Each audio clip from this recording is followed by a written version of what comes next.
Well, I guess I just can't catch a break.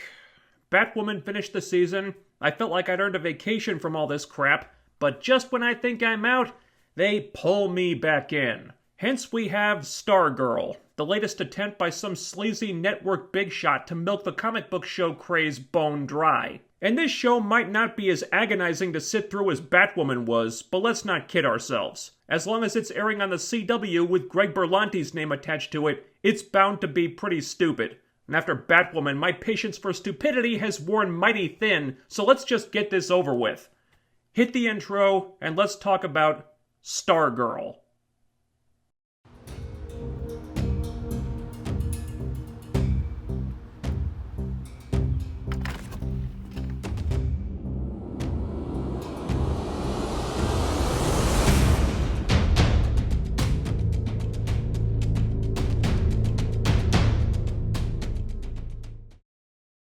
The show begins with Luke Wilson, who's playing Stripesy, or Pat, driving through a completely deserted town. He's trying to reach a superhero named Starman over the radio because there's some kind of big battle going on. Starman tells him to stay away because he's not in the Justice Society, but Pat doesn't listen to him, and he drives up to what looks like some kind of haunted mansion with all the windows lit up cartoonishly. It wouldn't have looked out of place in a Scooby-Doo movie, so it's pretty obvious they're going for a lighter tone here. A superhero gets blasted through the wall, and Pat says his name, because that's his role in this scene pretty much. To stand there and say the superheroes' names when they die, so we know who they are. That's literally all he does here. So he runs inside, and there's this huge battle going on with lots of costumed people with powers. The villains are winning until Starman shows up and starts beating them all, but then some dude with ice powers shoots an icicle at him from behind, and it goes into his gut. So Pat selflessly springs into action, pulls the icicle out, gets Starman out of there, races him away from the battle. Solomon Grundy, the first villain I recognized, goes after them, but I guess Pat got this car on loan from Coulson from Agents of S.H.I.E.L.D. because the car can fly. But Grundy takes a big swipe at them as it takes off, so they get away, but the car is damaged, and they crash in the woods. Pat pulls Starman out of the wreckage, wants to get him to a hospital, but Starman knows he's done for. So he hands Pat the cosmic staff, and he starts monologuing that someone with honor must carry the torch. And Pat's like, yeah, okay, I'll try. But Starman cuts him off like, no, not you. Someone better. Someone with grace and heroism. Definitely not you. So they were almost having an emotional moment here with a superhero tragically dying with his loyal friend by his side, and then it's ruined by this really awkward, out-of-place dig at Pat played for laughs. And I even wrote in my notes here, Starman is a dick. This guy literally just ran into a superhuman melee to help you out, almost died like 3 or 4 times, pulled your wounded ass out of there, saved you from getting smashed by Grundy, and you're saying he has no heroism? Where the hell did that come from? So the moment is ruined, the staff goes dark, Starman dies, and I don't know why we're supposed to feel bad about that because he was clearly a jerk. Very weird scene. Then we cut to someone's house and this little girl Courtney who's waiting for her dad to show up for Christmas. She's got a present for him, but he's a no-show, and 10 years later she's still got a bug up her ass about it. Fast forward to present day, where Courtney is now a moody teenager and acting like it. Pat is married to her mom, and they're all moving to Nebraska. Pat's son Mike isn't happy about this either. He's complaining nonstop and giving Pat all kinds of crap. Then Pat tries to help Courtney with some boxes, and she brushes him off. And you may be noticing a running theme here. Everyone Pat interacts with is treating him like garbage, and I don't know why. He seems like a good dude. Selfless, brave, good-natured, cares about people. And yet the first thing the show does is establish him as the writer's punching bag. And seeing as how Luke Wilson is the biggest name actor in the cast, and probably the main reason why at least some people would want to check this show out, that seems weirdly counterproductive. So they all pile into the car and drive to Nebraska. Mike warms up to the place pretty quickly when they get there, but Courtney's still not having it at all. Then she looks up into the night sky and some stars light up. Because heroism? Or something? I don't know. Courtney's first day at her new school doesn't get off to a great start. She's annoyed that there's no gymnastics team, but the office lady suggests that she try cheerleading instead, because boys sure do love cheerleaders. And Courtney makes a face like, ew, boys, gross. So yeah, Stargirl is already copying out of the Batwoman playbook, and we're not even through the first act. That can't be a good sign. And just in case you didn't get the writer's cleverly disguised message, we then cut to the mom showing up for her new job, which manages in one shot to show that her male co-workers are clearly evil. Then we cut to Pat opening up a garage and getting visited by a gym owner unironically nicknamed Crusher. And if this guy is not going to be a vehicle for the writers to bitch about toxic masculinity, I will be stunned. I think there's a chance they might reveal him to be secretly gay, but it's almost definitely one or the other. Back at Courtney looking for some place to sit at lunch, and she runs into someone who is either a student or a teacher, but I honestly couldn't tell. She looked old enough to be a teacher, but with the CW's casting it's hard to be sure sometimes. And this lady condescendingly suggests that Courtney go sit at the loser's table. At any normal high school, a girl who looks like Courtney would have like 100 friends in about 5 minutes. But no, she's at the loser's table. Even most of the losers don't want to talk to her. And why is anyone's guess. Then because the writers are masters of subtlety, some evil male jocks start harassing them because they're male and thus evil. Though the show does break new ground by having one of them not be white. So hey, progress. One of them grabs Courtney's phone, she shoves him back pretty hard, which considering the size and weight difference looked kinda silly. Then Courtney gets in trouble with the principal, because defending yourself from someone who tries to steal your property lands you in detention up in Nebraska. That night they're all having dinner, Mike is fitting in at school so he's a lot happier now. Then Pat tries to be nice to Courtney again and she's like, "Shut up, you're not my real dad!" And she storms off. She goes to sulk in the basement, she kicks over some of Pat's boxes, and she discovers pictures of the Justice Society and Pat with Starman and stuff.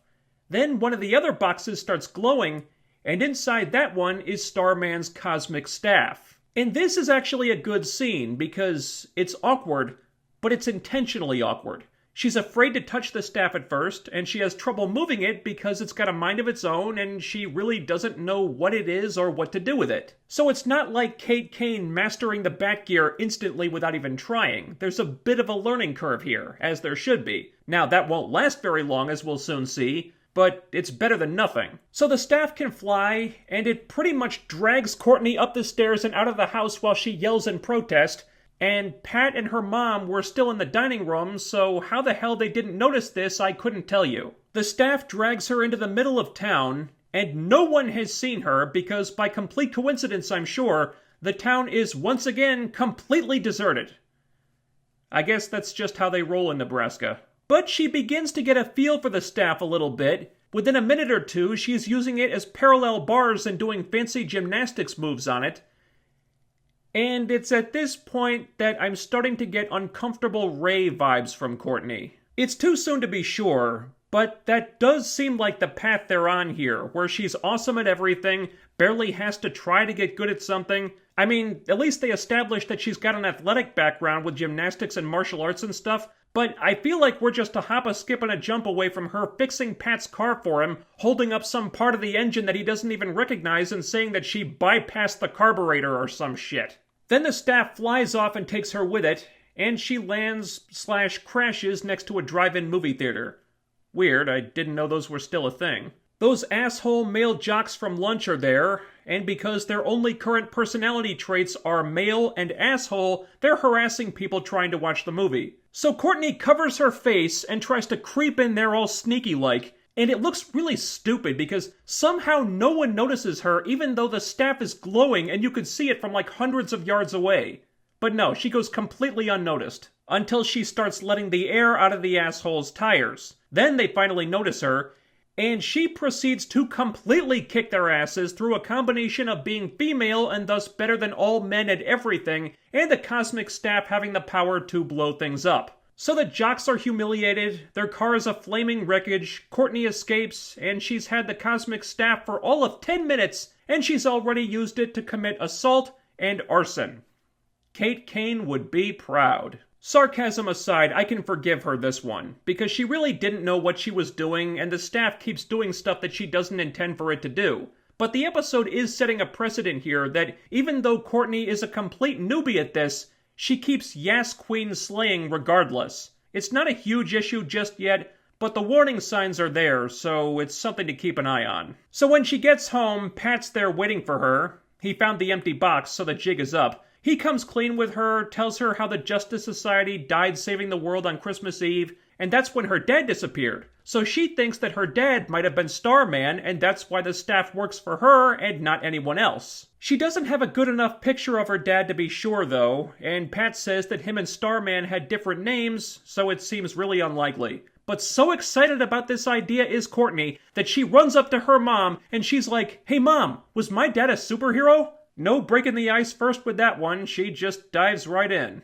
And I feel like it's not the first time they've had this conversation because the mom doesn't even blink at this. "No, sweetie, your dad was a deadbeat who showed up once a year until you were 5 and then f***ed off. He was never there for us, but Pat was there for us, so give the poor guy a break already." It's the first time in the episode that someone has given Pat something that resembles respect, and he doesn't even get to be in the room when it happens. So Courtney and Pat talk again. He explains how him and Starman met, how he worked for the family and then became Starman's sidekick who would keep the suit clean and do stuff for him, and he was an important part of the Justice Society. And then she has to point out that he wasn't even in that Justice Society photo, and it sounds more like he was Starman's assistant. It's as if the writers resent Luke Wilson for being more famous than this girl playing Courtney or something. Because every time it looks like they're about to let him have a shred of dignity, they yank it away. Courtney begrudgingly admits that Pat does seem to make her mom happy, so she'll keep his secret as long as he stays out of her way. But Pat, being the only genuine character this show seems to have, he reminds her that that's not how this works. That he's just trying to keep Courtney, her mom, and Mike safe. Then Courtney leaves without them really resolving anything. Cut to one of the asshole jocks explaining what happened to his dad, who I guess is one of the supervillains from that opening scene. He's very interested in this girl with the glowing staff, so he sends his son to his room and opens up a secret compartment in the wall where he keeps his supervillain costume. Right next to a picture of his wife. Isn't that sweet? And something else happened here that I really feel like I should call attention to. Before he opens that secret compartment, he locks the door so no one could barge in and see what he's doing. Now, is that just common sense that goes without saying? You'd think so. But after all the times Kate Kane was doing Batwoman stuff or going down to the Batcave with the door to the office wide open so anyone passing in the halls could see her, I thought this moment, which demonstrated that this character is not one of the stupidest people who ever lived, deserved to be pointed out. Later on, the staff comes into Courtney's room while she's sleeping, in such a way that would have been pretty creepy if it were a person. She has to hide it when her mom comes in, but before she knows it, the staff flies her out the window because it's been locked in a box for 10 years and it really wants to get some exercise or something.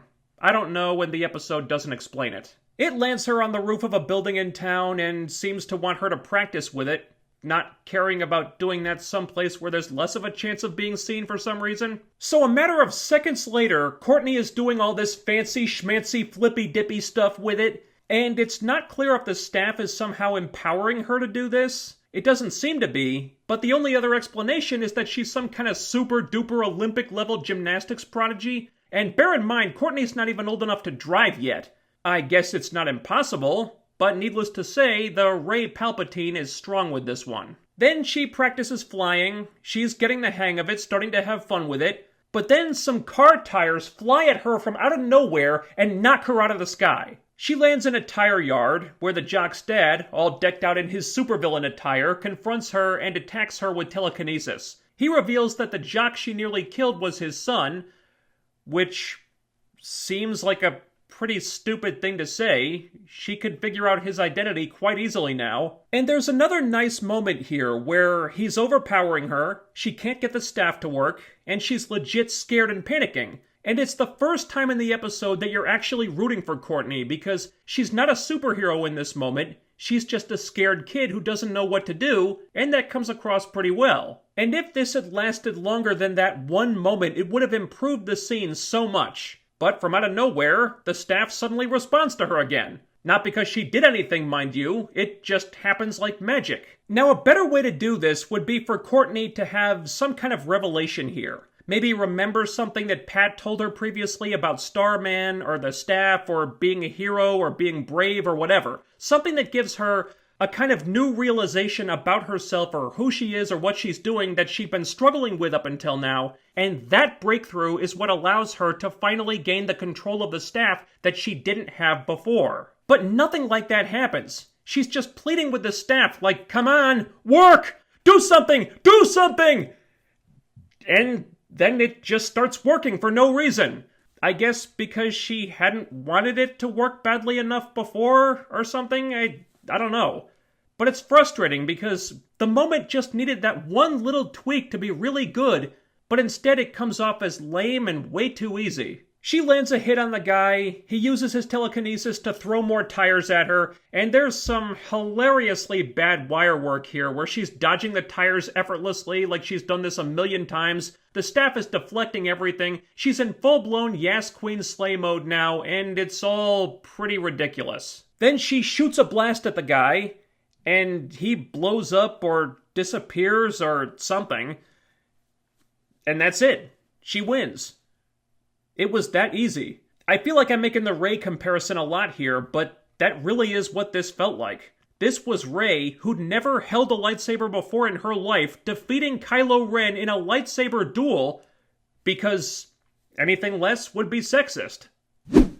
And just like that, Stargirl has already defeated her first supervillain, someone who Starman had trouble with in the opening scene. So whatever hero's journey Courtney might be on just skipped more than a few steps. Then she hauls ass out of there, and she's stopped by a flying mech robot that drops out of the sky. And Pat is inside. It looks like his flying car transformed into an armored suit. That's actually pretty cool. If this means that Luke Wilson can get in on the action now, he might start getting a little more respect. Or respect, period. But if what I saw in this episode was any indication, I'll believe that when I see it. That was Stargirl.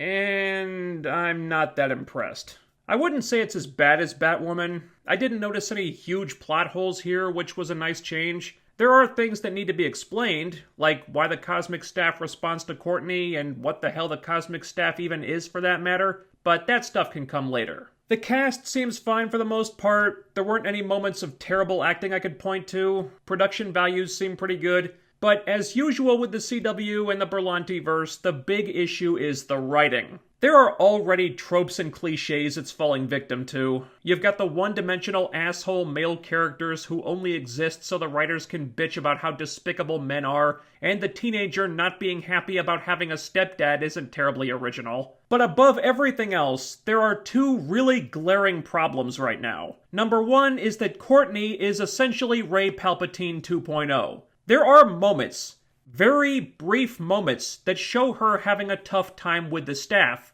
but we needed a lot more of that. As it is, those moments are quickly eclipsed by scenes of Courtney being super awesome without even trying. If you wanted to throw a supervillain at her this early on, she should have barely escaped that fight with her life, only gotten out of there by sheer dumb luck or by Pat showing up to save her. Instead, she already defeated this guy with no experience and no training, which just means that her character has nowhere to go. Now, they do show that she has a few character flaws to work on, and she was legitimately scared during that big fight, so maybe she's not 100% Mary Sue yet, but if this is where she's at after just one episode, I'm not optimistic about her development being all that compelling. And the second problem is Pat. He's far and away the most likable, genuine character in this thing, and it honestly feels like the writers hate him for it, because they're constantly shitting on him every chance they get, and he never once stands up for himself. But that has the opposite effect that I think they were intending, because we, the audience, can see that he's a good guy.